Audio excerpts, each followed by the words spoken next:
बिस्मिल्लाहिर्रहमानिर्रहीम अस्सलाम वालेकुम।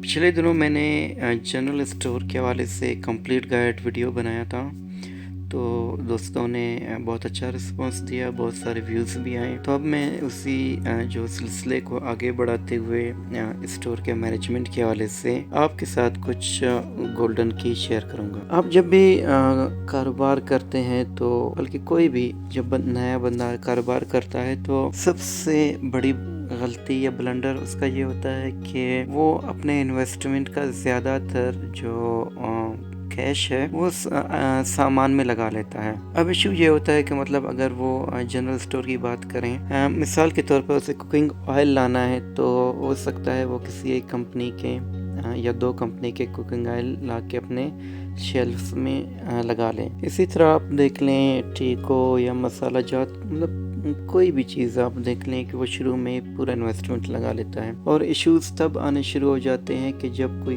कस्टमर आता है और वो जो अवेलेबल आइटम्स हैं उनको उनकी बजाय वो किसी और कंपनी का या किसी और ब्रांड का नाम लेकर कहता है कि मुझे दूसरे कंपनी का चाहिए। अगर वो ना हो तो आपका कस्टमर चला जाता है। तो ऐसे सूरत हाल में ज़रूरी है जब आप नया इन्वेस्टमेंट करें तो आप सिर्फ इतना सामान लाएं, इतने आइटम्स लाएं कि आपके शेल्फ में दो या तीन आइटम्स रखे हों। कुछ दिनों में या कुछ हफ्तों में आपको क्लियर हो जाएगा कि कौन से कंपनी के जो आइटम्स हैं वो ज़्यादा चलते हैं। अच्छा, जो आप आइटम्स या सामान लाएंगे तो हर सामान के लिए या हर सामान को आप कैटेगरीज में डिवाइड करें। पहले आप ये देखें कि आपके शॉप में कितने कैटेगरीज के आइटम्स मौजूद हैं, उनके मुताबिक आप आइटम्स को अलग अलग रखें, मतलब उनके लिए एक पोर्शन बनाएं ताकि जो रिलेटेड आइटम्स हैं वो एक तरफ हों और चीज़ें या सामान आपस में मिक्स ना हो। एक तो आपके लिए भी मुश्किलात होंगे ढूंढने के लिए, और दूसरी बात यह है कि जो कस्टमर होंगे वो ठीक से फोकस नहीं कर पाएंगे। कोई भी कस्टमर अगर आपकी दुकान से खाली आ जाता है तो ये एक बहुत बुरी बात है। अगर एक बार वो किसी आइटम के लिए आए, वो आपकी शॉप में ना हो तो इट्स ओके, ये कोई बड़ा इशू नहीं है, क्योंकि जनरल आइटम्स बहुत ज़्यादा है और हर चीज़ आप अपने शॉप में नहीं रख सकते। लेकिन कोशिश करें कि अगर एक कस्टमर किसी भी आइटम के लिए आपके शॉप में विज़िट करता है, अगर वो आइटम आपके पास नहीं है तो आप उसे ये नहीं कहें कि नहीं है, आप ये कहें स्टॉक ख़त्म हुआ है, शाम तक या कल तक पहुंच जाएगा, और आइटम को नोट करने के बाद आप वो आइटम लाएं। अगर ये हुआ कि वही कस्टमर 2 बार या 3 बार आपकी शॉप में आया और खाली हाथ निकला, तो बहुत मुश्किल है कि वो चौथी बार आपके शॉप में आए। तो लिहाजा जो कस्टमर जिन चीज़ों का डिमांड करते हैं आप उन्हें नोट करें और जितनी जल्दी मुमकिन हो वो आइटम अपने शॉप में लाकर शेल्फ्स में लगा लें। शेल्फ मैनेजमेंट भी बहुत अहमियत का हामिल है। आप के जो कस्टमर होते हैं वो किसी एक चीज़ ख़रीदने के लिए आपके शॉप में आते हैं, लेकिन हो सकता है वो 2 या 3 आइटम्स भी ख़रीद लें। मिसाल के तौर पर कोई कस्टमर है, वो सुबह के टाइम अपने नाश्ते के लिए अंडे ख़रीदना चाहता है और वो अंडे ख़रीदने के लिए आपके शॉप में आता है। तो आपने जो चीज़ें हैं उनकी मैनेजमेंट इस तरह की है कि अंडे, डबल रोटी, केक रस, बिस्किट, जैम, मलाई, मक्खन एक दूसरे के करीब रखे हैं। तो हो सकता है वो सिर्फ अंडे लेने आया है तो वो साथ में मलाई ले जाए, मक्खन ले जाए, ब्रेड ले जाए, जैम ले जाए, कोई भी चीज़ ले जाए। तो ज़रूरी है कि मतलब चीज़ें जिन चीज़ों का आपस में ताल्लुक़ बनता है उनको करीब रख लें। जैसे कि नाश्ते में जो चीज़ें इस्तेमाल होते हैं वो एक दूसरे के करीब होने चाहिए। इसी तरह डिनर और लंच में जो आइटम्स हैं वो भी एक तरफ होने चाहिए।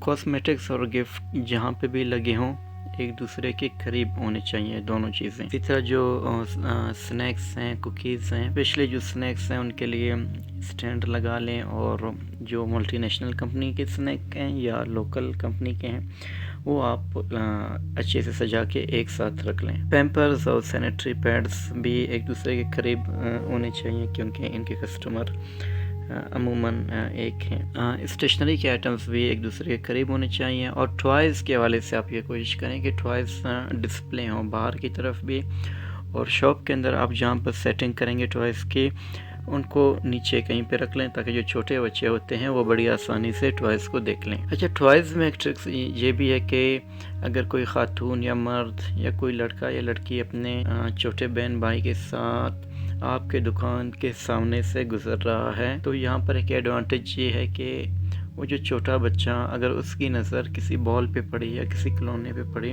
تو وہ ضد کرنا شروع کر دے گا۔ تو یہ ایک اپرچونٹی ہے کہ وہ بندہ بچے کے ساتھ جو بندہ یا بندی ہے اس کا کوئی پروگرام تو نہیں تھا کہ آپ کی شاپ کو وزٹ کرے، لیکن بچے کی ضد کی وجہ سے اسے آنا پڑا۔ تو جو شاپ مینجمنٹ ہے یا شیلفز مینجمنٹ ہے اس کی اہمیت کا اندازہ آپ یہاں سے بھی لگا سکتے ہیں کہ ڈسپلے کی کتنی زیادہ اہمیت ہوتی ہے کسی بھی شاپ میں۔ اسی طرح موبائل ایسیسریز ہیں، یہ بھی رننگ آئٹمز ہیں، چونکہ اگر جنرل اسٹور ہے تو آپ زیادہ آئٹمز موبائل ایسیسریز کے نہ رکھیں، جیسے کہ کیسنگ ہوئے یا پھر جو پروٹیکٹر ہیں، کیونکہ بہت سارے موبائل ہیں، ہر ایک کا کیسنگ الگ ہے، پروٹیکٹر الگ ہے۔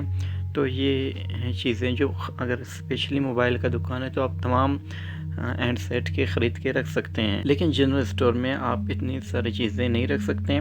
لہذا جنرل اسٹور میں جو رننگ آئٹمز ہیں، چارجر ہوئے، میموری کارڈ ہوئے، ایئر فونز ہوئے، تو یہ چیزیں آپ نے رکھنی ہیں، اور کوشش کریں کہ شیلفز مینیج ہوں، ڈسپلین میں چیزیں اور چیزیں مکس نہ ہوں۔ ہر کیٹیگری کے لیے مخصوص ایریا آپ مختص کریں اور وہاں پر یہ آئٹمز رکھیں۔ ایسے نہ ہو کہ نمک اور ٹوائز ایک ساتھ رکھے ہیں اور کاپیاں اور کوکنگ آئل ایک ساتھ رکھیں، کوئی کھچڑی نہ بنائیں، اسپیسیفک ایریاز بنائیں اور وہاں پر یہ چیزیں رکھ لیں۔ کوشش کریں، بلکہ آئیڈیل سچویشن یہ ہے کہ آپ لون پہ نہ کوئی چیز خریدیں اور نہ ہی کوئی چیز بیچیں۔ لون جو ہے ایک زہر کی حیثیت رکھتا ہے آپ کے کاروبار کے لیے، جو سلو پوائزن کہتے ہیں نا، وہ زہر جو دھیرے دھیرے آپ کے وجود کو ختم کرتا ہے یا آپ کے جسم کو ختم کرتا ہے، لون بھی بالکل اسی طرح آپ کے بزنس کو ختم کرتا ہے۔ یہاں میں ایک واقعہ شیئر کروں کہ حضرت عبد الرحمن بن عوف بڑے صحابی تھے، بہت معتبر صحابی تھے اور ایک کاروباری شخصیت بھی تھے۔ ان کا بہت بڑا کاروبار تھا، غنی تھے، سخی تھے، متقی انسان تھے۔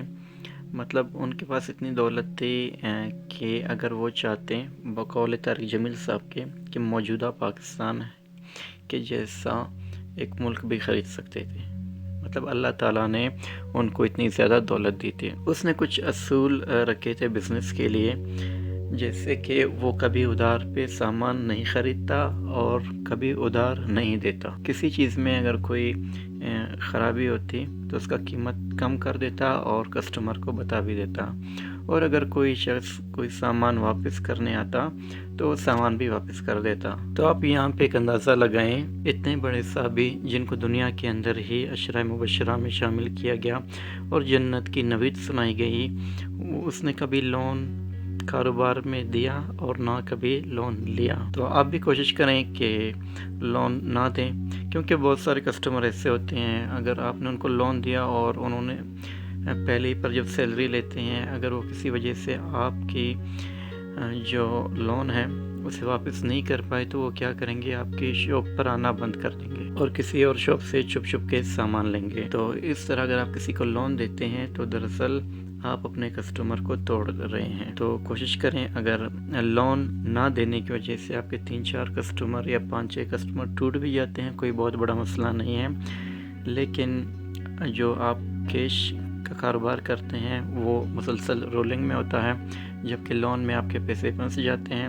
اسی لیے جو رولنگ میں کاروبار ہے، آپ کے جو انویسٹمنٹ ہے وہ گردش کر رہا ہے، تو آپ کے لیے بہت فائدہ مند ہے۔ کچھ کسٹمر ایسے بھی ہوتے ہیں کہ مطلب جو ریٹ مارجن آپ نے اگر 10% رکھا ہو تو وہ تنگ کرتے ہیں کہ نہیں، مطلب اگر آپ کو کسی چیز پہ 10 روپے فائدہ ہے تو وہ آپ سے شاید 5 روپے کم بتائیں، تو ایسی صورت میں بھی آپ نے اپنا جو مال ہے اسے روکنا نہیں ہے، نکالنا ہے۔ یہ بھی حضرت عبد الرحمن بن عوف کا ایک کاروبار کا اصول ہے کہ انہوں نے کہا مجھے اگر 1 پیسہ بھی فائدہ ملتا تو میں اپنا سامان بیچ دیتا۔ تو اگر آپ کو بھی اگر 10 کی بجائے 5 روپے فائدہ ملتے ہیں تو آپ نے وہ سامان نکالنا ہے۔ اگر آپ وہ سامان نہیں بیچیں گے تو کیا پتہ وہ 1 ہفتہ दुकान में पड़ा रहे या 1 महीना पड़ा रहे, लेकिन अगर आप कम मुनाफे पर भी बेचेंगे तो उनके पैसों के आप मज़ीद सामान लाएंगे और इस तरह आपका इन्वेस्टमेंट रोलिंग में रहेगा और आपको फ़ायदा देता रहेगा। जनरल स्टोर एक टीम वर्क है और टीम वर्क के बगैर ये नहीं हो सकता। अगर आप 2-3 भाई हैं तो टाइम को मैनेज कर लें। फर्स्ट टाइम और सेकंड टाइम के लिए अलग अलग लोग शॉप में मौजूद हों ताकि शॉप जल्दी खुले और रात देर तक ओपन रहे। क्योंकि जनरल स्टोर एक आदमी का काम नहीं है, तो एक को सौदा लेने जाना होता है, वो दुकान के लिए ज़रूरत की अशिया ख़रीदेगा और दूसरे को चाहिए कि वो दुकान को खुला रखे। कोशिश करें कि जनरल स्टोर जब सुबह खुलेगा, शॉप ओपन होगा तो रात बंद होने के टाइम तक बिल्कुल इसमें ब्रेक नहीं आने चाहिए। आपका जो बिज़नेस का प्रोसेस है वो नहीं रुकना चाहिए। एक और बात कि आपके पास कैश अमाउंट हमेशा मौजूद होना चाहिए। ऐसे ना हो कि कोई अगर बड़े नोट लेकर आए, जैसे पाकिस्तान में सबसे बड़ा नोट 5000 का है, और आपके पास चेंज ना हो और वो कस्टमर सामान लिए बग़ैर खाली आती आपकी दुकान से निकल जाए, तो ये एक डिज़ास्टर है। तो आप कोशिश करें कि कैश तो आपके शॉप में होना चाहिए। वो 5000 देकर अगर 10 रुपये की कोई चीज़ ख़रीदती है तब भी इट्स ओके, आप अपना सामान उसे दे दें और बकाया पैसे उसे दे दें, उसे खाली हाथ जाने ना दें। उम्मीद करता हूँ कि ये वीडियो आपको पसंद आई होगी। मैनेजमेंट की चंद असूलतें जो मेरे अपने अंदाज़े नहीं है बल्कि बाकायदा रिसर्च के बुनियाद पर ये चीज़ें डिज़ाइन की गई हैं, बताई गई हैं। अगर आपको ये वीडियो अच्छी लगी तो लाइक करें, सब्सक्राइब करें और उन दोस्तों के साथ शेयर करें जो कि जनरल स्टोर का बिज़नेस कर रहे हैं। फिर किसी और बिज़नेस आइडिया के साथ मिलते हैं। Thank you. अल्लाह हाफ़िज़। अपना बहुत ख्याल रखिए।